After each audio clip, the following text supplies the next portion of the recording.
Welcome back to Public Perspective on Classic 103. I'm your host, John Maguire, and today we've been visiting with Gil Belles, who's with the McDonough County Historical Society, but the passion he's been working on is old cemeteries in McDonough County, and takes a lot of help, I'm sure, to get some of these cemeteries from inactive or neglected to a state where people can go and actually look at history and look at stones of people who were interred there many years ago. Oh, yes. And having been a professional historian in Right. one of my lives in Yes. the past, I can appreciate all of the things a person could learn about if they walk through a cemetery that is fairly well maintained and the headstones are legible and readable. You can learn about ethnic migration patterns by last names. You can learn about disease when you see a whole Yes. cluster of people who all died at the same time. You can learn about infant mortality rates by looking at how many young children and infants are buried in that cemetery. You can learn about the art and the engraving of the era, how much people were willing to spend out of their meager resources for monuments and Right. tombstones, and the artistry with which they would save on those headstones. And there's just an awful lot of things you can explore about language and names and the science of a cemetery. What kind of original prairie foliage is still there? What kind of customs and traditions and mores did the people have? And Family genealogy would be that's sometimes extremely cast in interesting. stone Yeah. as opposed to Exactly. Yeah. there for Well, those all are to some of the see. interesting inquiries we get. The Historical Society now has a website so people can make comments about this, and every once in a while we get an inquiry through the Historical Society or through the Genealogy Society. I understand that Aunt Gladys might be buried in such and such a cemetery in your county. Can you confirm or dismiss that? Well, it doesn't take much for us now to be able to confirm that, yes, here are all the people with that last name, first names, date of births and deaths, and maybe that'll satisfy your family tree. That's true.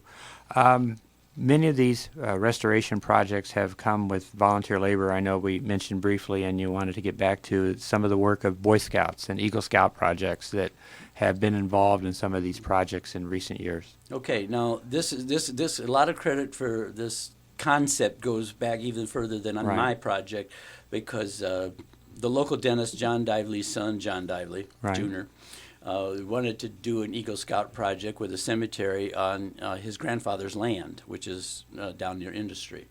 And he had as his project director Dick Foster, Right. former postmaster in town.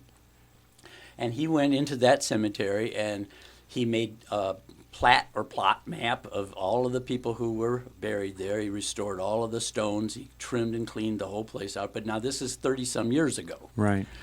But this was the model because he got his Eagle Scout badge for having done that. Well, jump forward 30 years, and I've got 100 cemeteries Right. that need that. Need and that so effort. I teased Ben Burdick with this project because he was looking for a project, and I took he and his dad out there to the Stickle Cemetery, Right. Northwest of town. Harvey Graves' property is near there, and Gil Peterson's big mansion is across Right. the road from the Stickle Cemetery because the Stickles used to own that house. Right. Well, anyway, I took him out there and showed him the Civil War tombstones, the dilapidated, nasty condition of the entire cemetery, fallen timber and tree limbs and trees all over, the leaning stones, buried stones. And I said, now this has some finite characteristics to it. You can find the perimeter of the cemetery. It doesn't go on forever.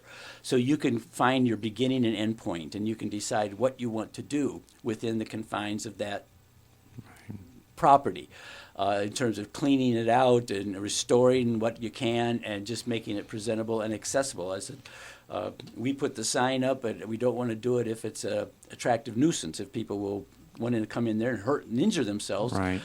We want the cemetery to be sort of accessible. That was another of my criteria I developed along the way. I didn't want to put a sign up by a very dangerous cemetery because Okay. you're inviting people to come in like a swimming pool when they can hurt themselves. Right. So he got real excited and enthused about it. I had him research downtown in the genealogy records all the people who were supposed to be buried there. I had the list, but I didn't want to just hand it to him. Right. So he learned a little bit about historical research. I teased him with the information that some of these people were Civil War veterans. So when he and his troop went out there, they went out there 3 or 4 Saturdays. Right. The first wave were adults with chainsaws, because Yes. the scouts aren't allowed to be in there with a chainsaw. So he got some volunteer buddies, some friends and adults to go in there, and they cleaned out all, they chainsawed all the stuff that needed to be sawed. They didn't move it, because Right. the scouts the next week were allowed to do that. But they did a pretty good job, and they had an arborist with them, Ben Green, Right. who identified which trees should not be cut, which ones did need to be cleared out. And so it was a very well supervised project. Well, long Sure. story short, within 6 weeks they had that thing totally cleaned down to the floor. They had all the hidden monuments up again. Kind of, some of them were leaning, some of them weren't quite erect, but at least you could see the plot of the cemetery, the logic of the cemetery. And he got his badge that way. Sure. And that provided a model then for about 4 other scouts, because we've had the Nice Cemetery by Joshua St. John, the Simpson Cemetery by Tucker Hayes, the Simmons Cemetery by Joe Howard, and I know I'm forgetting one. And, Sure. and when you do 75 of these in your head, I can't remember all of them. But those are the guys who have done a really good job cleaning up. In the case of the Nice Cemetery by Joshua, a family cemetery, and in the case of Tucker and Joe, community or family cemeteries that have been just buried in woods. Right. Very difficult to find until now. Now you can find those cemeteries. In addition to the formal projects that the Eagle Scouts have launched and succeeded in, Sure. different groups have called me and said, I've got a convention coming into town, and we're supposed to do a 2-hour volunteer project. Can Right. you lead us in the right direction? So we cleaned up 4 or 5 cemeteries with just one-shot volunteer effort by groups from under churches. The Latter-day Right. Saint Convention was here. We've had a volunteer group on campus, 3 of them, and we've directed them toward a project where they could at least get their teeth into a little bit Right. of cleanup. And so it does take a community to Definitely. nurse a cemetery back to life, but we have tried to reclaim and restore quite a few. Not all of them needed it, so a lot more still need it. Right. So if you've got a family or a friend member or a group that wants to do something, just get a hold of me. Not in the winter. We don't do things in the No. wintertime, but in the spring before the foliage takes over, in the early summer, we can really get a lot of work done. Is the easiest way to go to the McDonough County Historical Society website to get in touch with this organization, or contact you directly? Either way what's the works. preference? Yeah, you can get to that McDonough County Historical Society website when you can look at all the pictures and stuff about what we've done. Yeah. You won't see pictures of the bad shape the cemeteries are in. I don't publicize those till the day that we clean it up. Then I'll have Right. a before and after picture.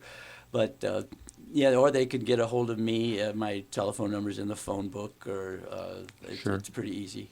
Good. More than 100 cemeteries. I assume pretty much you've had good fortune and people allowing you to be on their property. Once again, though, that's a voluntary effort. They don't have to allow the Historical Society or volunteers to help. Well, au contraire, they do. Illinois Okay. law provides access, egress and access to any cemetery Good. over private property. You're supposed to be polite and ask permission to walk across somebody's land, but they cannot deny you access to the cemetery.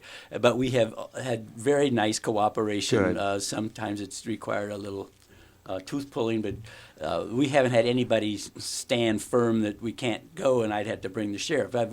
From the very outset, I consulted with several lawyers and the Good. sheriff so that I knew that we were doing things on top of the table and that we had the force of law behind us. And sometimes I've had to suggest that to some Sure. people. But bottom line is we have not had any firm resistance in terms of putting a sign up. Now, sometimes we haven't gone in and done the cleanup work because it was awkward to cross over a freshly planted cornfield, and so we've put that one off. That makes common sense. Yeah, there are several that are right in the middle of agricultural plots, and so Wow. we access them after harvest or before seeding in the season. But sometimes you can't even get in there to do a really good cleanup job, even in those short envelopes. But we've got our signs there, so they can't really destroy it any further than Okay. it might have already been chipped away at. Right. You mentioned the Historical Society's website, and I wanted to take a look at it to kind of help me chat with you today. I see a lot of very nice press releases, and one of mine looking at is a picture of Douglas Head of Overland Park, Kansas. You have people who have come back to the area who have found an interest, who've, in a sense, found their history. Well, he's a direct descendant of all the different head names in that cemetery, and that's another one of those isolated cemeteries in the middle of a pasture that nobody's ever done much with since they moved out of the community. But he found through his own family tree search that these relatives had been here. He found through the genealogy and the Historical Society that there was a cemetery. He came into the genealogy library there in the museum so happy one day because he'd actually found it. And I told him that, yes, that was on my list of signs we were going to put up, and he was just so thrilled that we were going to take note of that. But that's a very small cemetery. That cemetery would fit inside of most people's front rooms. Right. And it would be a very simple and fast project to clean that up. And it needs it. It's fenced. But it's not the easiest cemetery to get to, but it would only require 5 or 6 people 2 hours on a Saturday to just dress that up really nice and preserve it. Well, and the photo that's on the website shows the gentleman with a stone that's immaculate. I don't know Well, whether that that's a stone new is stone. not in the head cemetery. Yeah, okay. That he's got relatives in several of our Okay. county cemeteries. I use that as an illustration Okay. because he was not here the day I could get out there with the sign and the cleanup that I did. And none of the stones in the head cemetery are that nice. So that is a little. That's not a Photoshop trick. No. But it was the only picture I could find with him in it, with a head monument. But it went with the story that we put the sign up at the other cemetery. One of the other stories that was noted in there was a cemetery called the Votter Cemetery in Bethel Township. Now that's a real tragedy, and I really have a soft spot in my heart for the property owner who took me out to that particular cemetery. It took me two or three summers just to find out who the owner of the land was, and when I found it, Alvin Curtis. Okay. I called him up. I said, "Hey, do you know anything about the Votter Cemetery?" "Oh, yeah, that's on my property."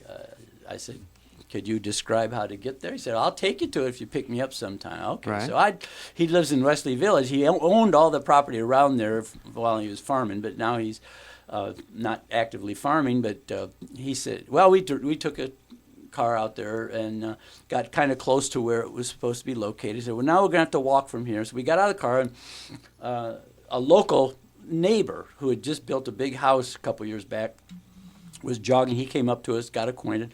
We told him what we were going to do. He said, "Well, I can tell you a shortcut. You can drive a lot closer if you do this, this, and this." He said, "But you're going to be kind of disappointed when you get there." He said, 2 years ago, there were 3 pickup trucks out there one day. He said, "I can see it across my ravine. I can see where it's sort of located out there."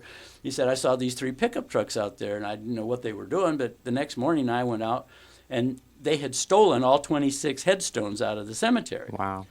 And he said, "I just could not believe why anybody would do that." He said, and of course, everybody to whom I've told this story can't understand it either. No. There's not much logic in taking all 26 headstones out of a cemetery.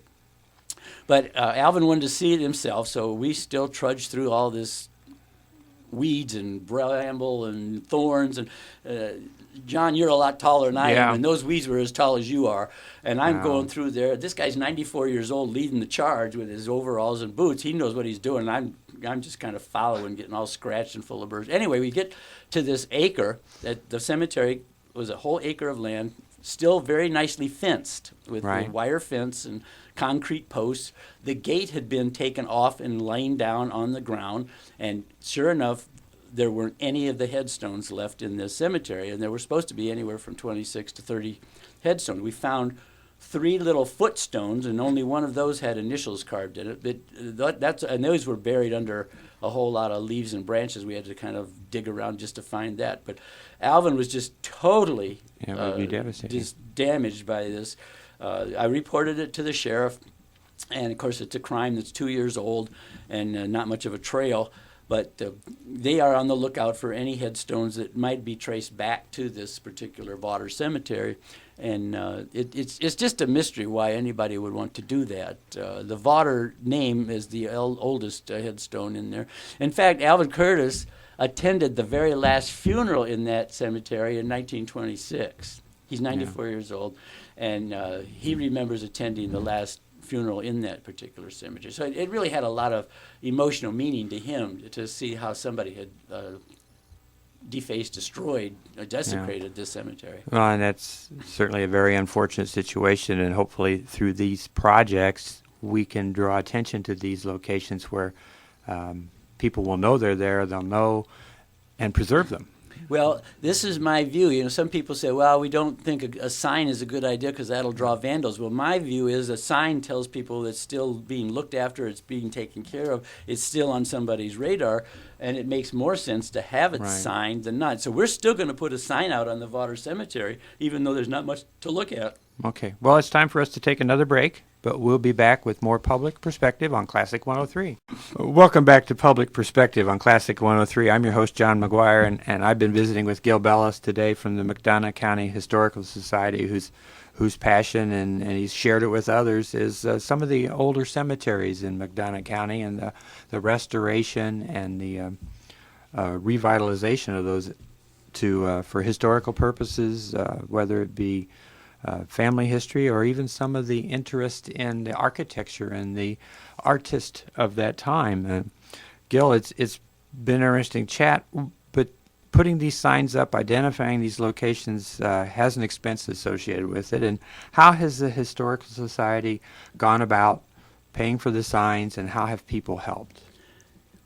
We intended from the very outset to try and get cooperation for the project, so it wouldn't just be our society standing alone, because we felt the more people that had an investment in the project, the more visibility it would have, the more support it would have for its long-term success. And so we began thinking in terms of we would pay for half of the cost if we could get co-sponsors to buy the other half. And the expenses are the actual signs themselves, the sign posts, the nuts and bolts, the pole driver, the Julie inspection. There are a lot of things associated with putting a sign up.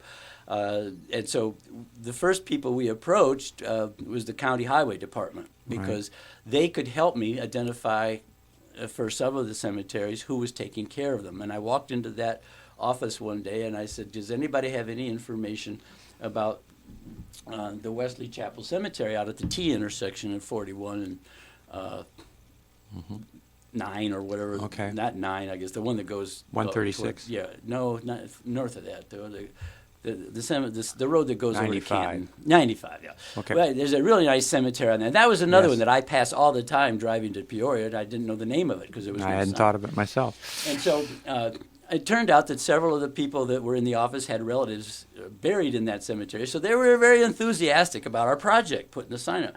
They donated a whole lot of posts. They were having to take down what's called a U-channel post from all the signage, because all the different governments have dictated that highway signs have to be on those square perforated poles so that you don't kill yourself hitting one.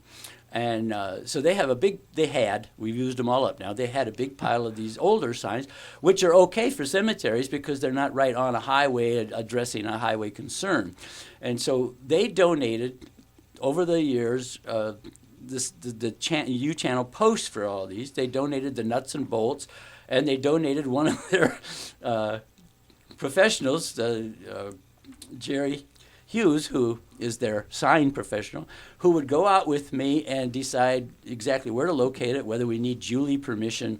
And he would always have the pole driver, which he has subsequently donated to us, so he doesn't have to do it anymore for the project. Well, the signs themselves, as you could probably expect, were a little more pricey than we initially thought.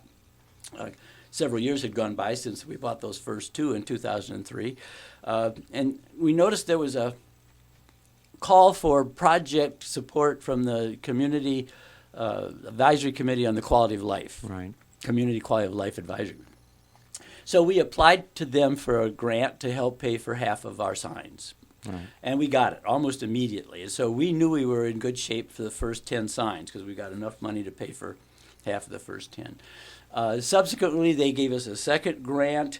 And in addition to that, I've gotten co-sponsorship support from Dodsworth Piper Wallen Funeral Home twice, Clugston Tibbetts Funeral Home, Mid-America Bank, Table Grove State Bank, Neiman Grocery / Pepsi. It's a combination community grant from them.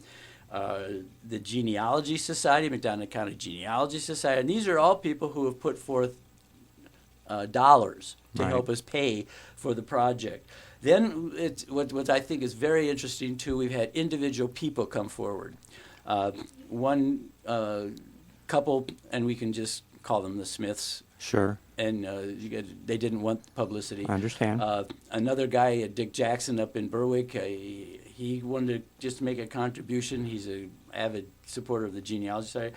And we've had two people, Gerald Thrapp and Marge Foster, who wanted a second sign by the cemeteries near them. So they paid in total for a second sign. And then Ken and Marion Cudell, they thought the old Macomb Cemetery sign was obscure and the font too small. Right. So they bought her a second sign for the old Macomb Cemetery, which we twisted so that you can see it driving north and south. Right. And, driving south, you see the big new letters. Driving north, you still see the old one. But people have actually been very generous in sending us support for the project when they've learned about it, or if I tap them on the shoulder and tell them, you're going to get a line of credit under the publicity about XYZ Cemetery, and they found it very beneficial to be supporting this project. So that's where a lot of the expense, and of course, like I said, we've pledged from the Historical Society our half, and the other people have come up with the others. The difficulty approaching me, though, as the director of this little project, is that the sign company doubled the price of the signs. So now next season, when we start on the last 35 signs, they're going to cost us quite a bit more than the first 75. Thank goodness we got the majority at a lower price. But I'll be twisting some arms and sticking my hat out in hand to see if we can get support for the last 35 of these. The whole quest, let's say, about McDonough County cemeteries, you've kind of built into a Learning is Forever program at different times. Is that particular program something that's going to be repeated in the future?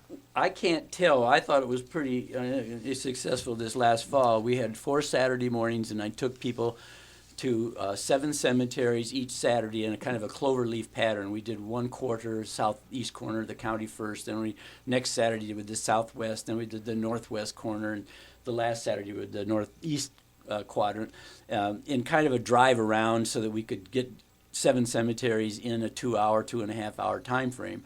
And the people that participated really enjoyed it. I'm not sure whether there's enough support to do that again. I'd be willing to do it. What my long-term goal is to put together a little self-guided brochure or pamphlet like the Barnes tour is downtown.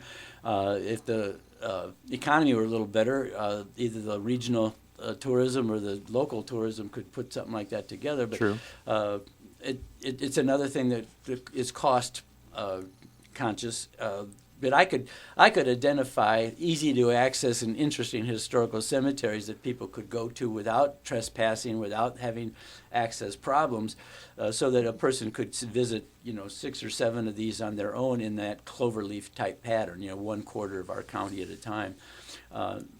whether I'll ever be able to put together something as massive as all 110 in Right. a document where people can actually find them. You can find them now at the Genealogy Society. The Libby Grimm big book has all the townships and all the cemeteries are identified on the various sections of the township.